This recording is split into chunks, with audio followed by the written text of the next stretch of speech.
बिस्मिल्लाहिर्रहमानिर्रहीम, अस्सलामुअलैकुम। लाखों करोड़ों दुरूदो सलाम मोहम्मद मुस्तफ़ा सल्लल्लाहु अलैहि वसल्लम और आले मोहम्मद पर।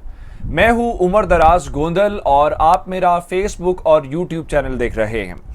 नाज़रीन, मेरी घड़ी के मुताबिक इस वक्त रात के 3:30 बज रहे हैं और मैं इस वक्त सुप्रीम कोर्ट रजिस्ट्री से अभी वापस आया हूं। आज सारा दिन यानी जो गुज़श्ता दिन था वो हमने पंजाब असम्बली के अंदर गुजारा। वहाँ पे किस तरीके से अवाम के और पंजाब के मैंडेट के ऊपर डाका डाला गया उसके हवाले से आपको तफसीलात दी। उसके बाद लाहौर के लिबर्टी चौक के अंदर रात को लाहौर वालों ने कमाल दिया, हज़ारों की तादाद में लोग थे। उसके बाद सुप्रीम कोर्ट के बाहर जो लोगों की तादाद थी, जो जोशो खरोश था, जो नारे लग रहे थे, आप यकीन माने वहां पे ऐसी सूरत हाल, लोग ऐसे नारे लगा रहे थे जो शायद हम रिपोर्ट भी नहीं कर सकते। मैं आपको लाहौर के रात तकरीबन 2 बजे के मंजर की एक वीडियो दिखाता हूं एंकर इमरान रियाज और सिद्दीक जान के साथ।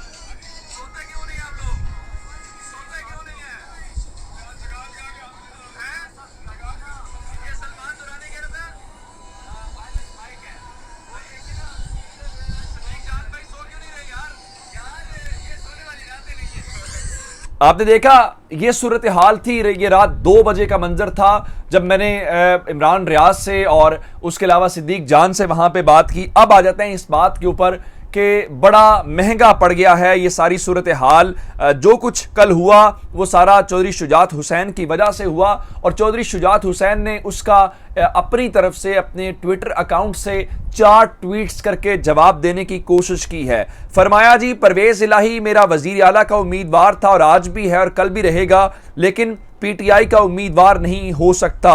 इदारों के साथ 30 साल से एक ताल्लुक रहा है, कैसे इदारों पर तनकीद करने वालों की हिमायत कर सकता हूं।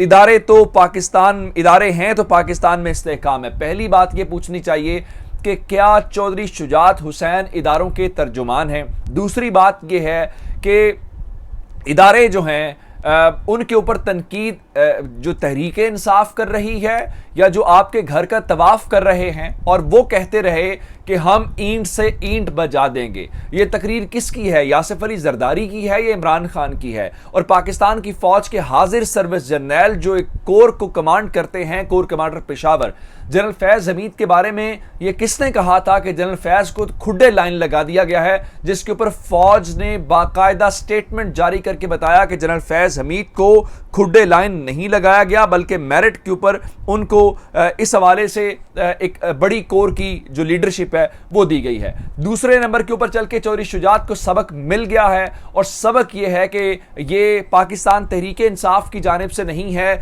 बल्कि काफ लीग के अपने लोगों ने ही सूरत हाल ऐसी बना दी है कि ये मेरा मशवरा है चौधरी शुजात साहब को और दीगर को कि रात को अगर कहीं निकले, दिन को भी निकले, सिक्योरिटी के बगैर ना निकलिएगा। लोग बहुत गुस्से में हैं, लोगों का जो इस जज्बा है उसको बयान नहीं किया जा सकता। चौधरी ज़हूर लाई पैलेस जो गुजरात के अंदर है, रात को लोगों ने उसके ऊपर धावा बोला, लोटे उन्होंने उठाए हुए थे, शदीद नारेबाजी की गई। और उसके अलावा एक लाहौर से आपको खबर दे देता हूं जिससे आपको अंदाजा होगा कि इनका मामला है क्या। उन्होंने काफ लीग सेक्रेटरिएट के अंदर जो चौधरी शुजात हुसैन की तस्वीरें लगी हुई हैं वो तस्वीरें भी हटा दी हैं कि आप इतनी आप ये डिजर्व नहीं करते कि वहां पे आपकी तस्वीरें लगी होनी चाहिए। इससे आप अंदाजा कर लें कि अब आप इनके खानदान की सियासत के अंदर शुक्रिया अदा करना चाहिए चौधरी मोनिस इलाही का कि बहुत भरम था, बहुत बातें हम सुनते आए कि जनाब चौधरी बरादरान तो बड़े वज़ादार लोग हैं, ऐसे लोग हैं। एक अकेले मोनिस इलाही ने उस पूरे भेस में बदले हुए किरदार को बेनकाब कर दिया है। रात को पंजाब के अंदर लोग निकले, सिंध के अंदर लोग निकले, खैबर पख्तूनख्वा के अंदर निकले, जिसके बाद सिंध के अंदर लोगों ने बिलावल हाउस का रुख किया। और एक और बात आपको बता दूं, इनकी खुशियां ज्यादा देर की नहीं है। वो कैसे?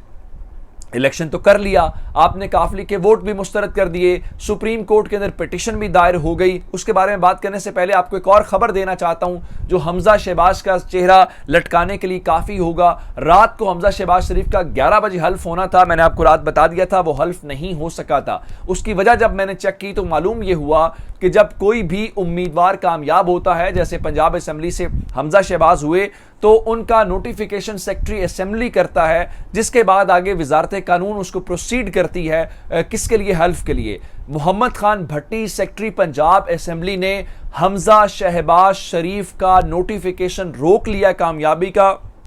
जब तक वो नोटिफिकेशन नहीं होगा आगे कुछ नहीं होगा। अब आ जाते हैं सुप्रीम कोर्ट के सामने।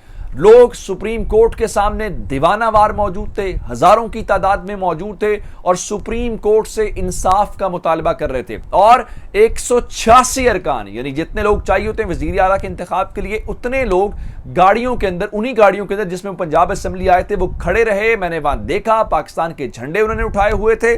और अब खबर इस वक्त ये है, जो रात को हमें खबर, जब मैं ये वीलॉग रिकॉर्ड कर रहा हूं तो खबर यह आई जी सुबह 10 बजे वहां पे केस की समाअत शुरू हो जाएगी। जस्टिस उमर अता बंदियाल और जस्टिस इजाजुल एहसन लाहौर के अंदर हैं, लेकिन मैंने अभी दोबारा से चेक किया है तो मालूम यह हुआ है कि 10 बजे का टाइम नहीं है, बल्कि ये जो डिप्टी रजिस्ट्रार हैं या सुप्रीम कोर्ट का अमला है वो इस बात को तय करेंगे कि कितने बजे आया इस केस की समाअत होगी। तो 10 बजे वाली खबर नहीं है। अब जरा एक और मैं आपको इम्कान बताऊं जो सूरत हाल है। अब ये बहुत सारे लोग कह रहे हैं जी नवाज शरीफ ने कल पावरफुल क्वार्टर्स को यह पैगाम दिया है कि हमें लेवल प्लेइंग फील्ड दी जाए वरना खुली जंग। ये गलत बात है। ये इस वक्त चाह ये रहे हैं क्योंकि गेम इमरान खान इनके ऊपर सवार हो चुका है और ये इलेक्शंस के अंदर गए तो इनको पता है कि इनका सफाया हो जाएगा।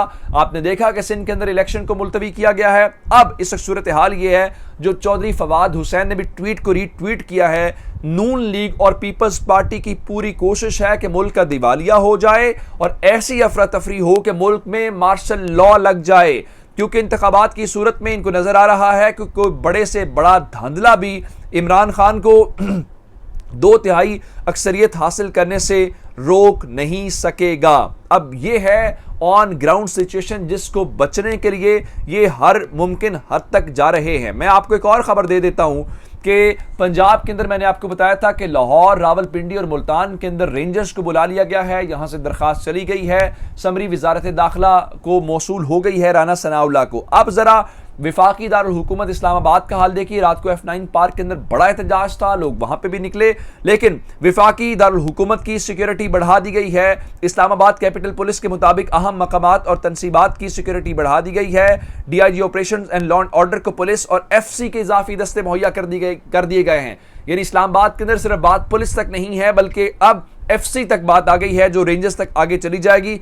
अब बताया गया है किसी भी नाखुशगवार वाक़े से निमटने के लिए ये सूरत हाल है। लेकिन अब एक और खबर आपको दे देता हूं, और वो खबर ये है कि कमर जमान कायरा जो खुद चौधरियों के मुखालिफ हैं गुजरात के अंदर, वो ये फरमाते हैं कि जनाब चौधरी शुजात ने परवेज़ इलाही को सज़ा दी है। और अब किस बात की सज़ा दी है, हमें इस बात का भी इल्म होना चाहिए। मैं आपको बता देता हूँ, बहुत सारे लोग कह रहे हैं कि जरदारी ने चौधरी शुजात को इस बात के ऊपर मनाया है कि आप काफ लीग के अरकान को वोट देने से रोकें और उसके बाद मैं आपको हुकूमती इत्तेहाद की तरफ से चौधरी परवेज़ इलाही को वज़ीर आला पंजाब मुंतखब करवा के दिखाऊंगा। अब ये डबल गेम है। लेकिन पाकिस्तान तहरीक इंसाफ के रहनुमा फवाद चौधरी साहब तो यही कह रहे हैं जी पिटीशन कल सुबह 10 बजे होगी, लेकिन उससे हट के पाकिस्तान तहरीक इंसाफ ये कह रही है कि उन्हें सुप्रीम कोर्ट से इंसाफ की तवक्को है। अब सब नजरें, सारी गेम सुप्रीम कोर्ट के ऊपर है और सुप्रीम कोर्ट जो इंटरप्रिटेशन करेगी, अगर इस मुल्क को आपके पास ऑप्शंस दो हैं, वो ये हैं कि या तो आप इंतशार की तरफ चले जाएं, आप एक बड़े जो ये इन्होंने फस क्रिएट कर दिया है वो क्रिएट करने दें। दूसरी सूरत में ये है कि अवाम का जो मैंडेट है उसके मुताबिक फैसला हो और अब आम इंतखाबात के अलावा कोई हल नहीं है। और ये तमाम पॉलिटिकल पार्टीज आम इंतखाबात की तरफ नहीं जाएंगे क्योंकि इनको इमरान खान की सूरत में एक ऐसा चैलेंज नजर आ रहा है जिसके ऊपर ये काबू पाने में मुकम्मल तौर पर नाकाम हो गए हैं। अपना बहुत सारा ख्याल रखिएगा। खुदा हाफिज।